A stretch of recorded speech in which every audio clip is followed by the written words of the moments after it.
খালেদা জিয়ার মৃত্যুতে নির্বাচন পেছানোর সুযোগ নেই, মায়ের অসমাপ্ত কাজ শেষ করতে চান তারেক রহমান। ভারতের সঙ্গে গোপন বৈঠকের খবর অস্বীকার জামায়াত আমিরের, বিভ্রান্তিকর সংবাদ থেকে বিরত থাকার আহ্বান। আনঅফিসিয়াল ফোন বন্ধের প্রক্রিয়া শুরু, বিটিআরসি কার্যালয়ে মোবাইল ব্যবসায়ীদের হামলা ভাঙচুর। 6 মাস ব্যবধানে আবারও কমল সঞ্চয়পত্রের মুনাফা, সর্বোচ্চ হার 10.59%। পরিত্যক্ত সাবওয়ে স্টেশনে মামদানির শপথ, নিউ ইয়র্কবাসীর জীবন সহজ করার প্রতিশ্রুতি পুনর্ব্যক্ত। স্বাগত জানাচ্ছি দ্য বিজনেস স্ট্যান্ডার্ডের নিয়মিত আয়োজন টিভিএস রাত 8টার সংবাদে। সঙ্গে আছি তামান্না খন্দকার। দেখছিলেন সংবাদ শিরোনাম, এবার বিস্তারিত। যেখানেই নিরাপদ লেনদেন সেখানেই টেলিক্যাশ। টেলিক্যাশ, নিরাপদ লেনদেন নিমিষেই। বিএনপির চেয়ারপারসন খালেদা জিয়ার মৃত্যুতে নির্বাচন স্থগিত বা পেছানোর কোনো সুযোগ নেই বলে জানিয়েছেন দলটির স্থায়ী কমিটির সদস্য সালাউদ্দিন আহমদ। 1 ডিসেম্বর বৃহস্পতিবার গুলশানের সংবাদ মাধ্যমের সঙ্গে আলাপকালে সালাউদ্দিন আহমদ একথা বলেন। সালাউদ্দিন বলেন, বাছাই ও প্রতীক বরাদ্দের পর এমন ঘটলে আইনি জটিলতার কারণে স্থগিতের প্রশ্ন আসতে পারত, কিন্তু এখন সে পরিস্থিতি নেই। বাছাইয়ের আগেই তিনি নেই। আইনগতভাবে লিগ্যাল এন্টিটি হিসেবে তিনি আর বিদ্যমান নন, সেজন্য তার মনোনয়নপত্র বাছাইয়ে টিকবে না। সেক্ষেত্রে বিকল্প প্রার্থীর মনোনয়ন যদি টিকে যায় তাহলে তারাই প্রার্থী হবেন।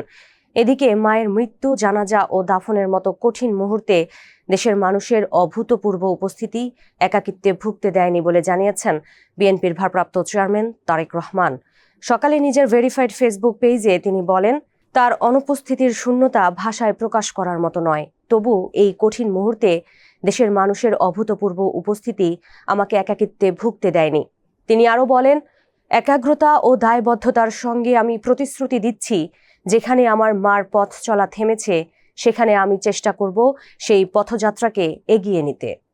ভারতের সঙ্গে জামায়াত আমিরের গোপন বৈঠক হয়েছে এমন শিরোনামে সংবাদ মাধ্যমে প্রকাশিত খবরের তীব্র নিন্দা জানিয়েছেন দলটির আমির শফিকুর রহমান।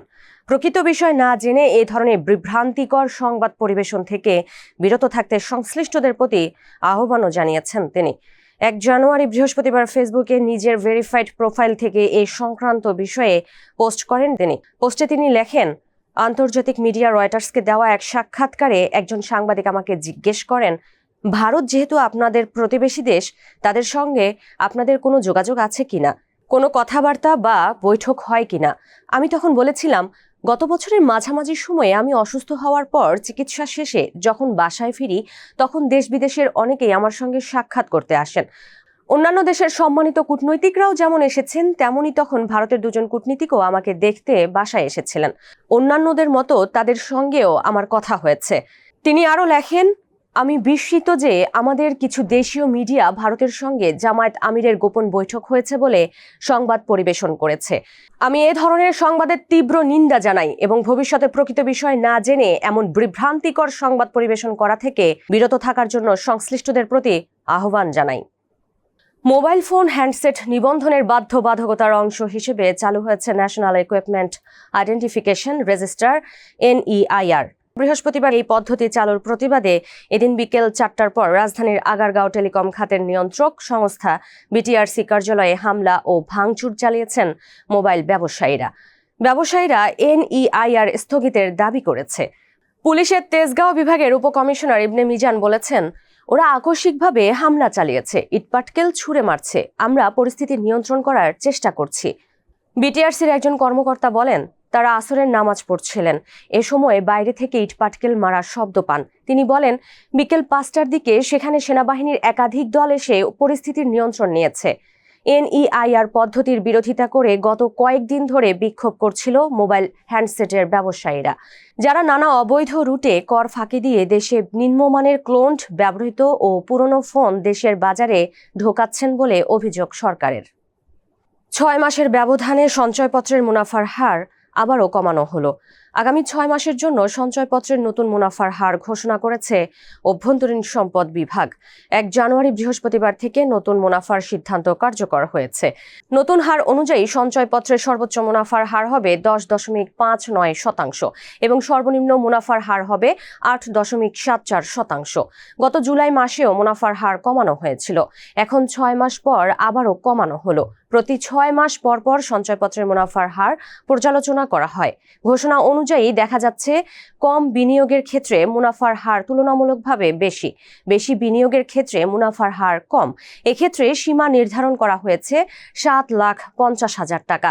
এ পরিমাণ বা এর কম হলে মুনাফার হার বেশি হবে। 7,50,000 টাকার বেশি বিনিয়োগের ক্ষেত্রে মুনাফার হার কমে আসবে।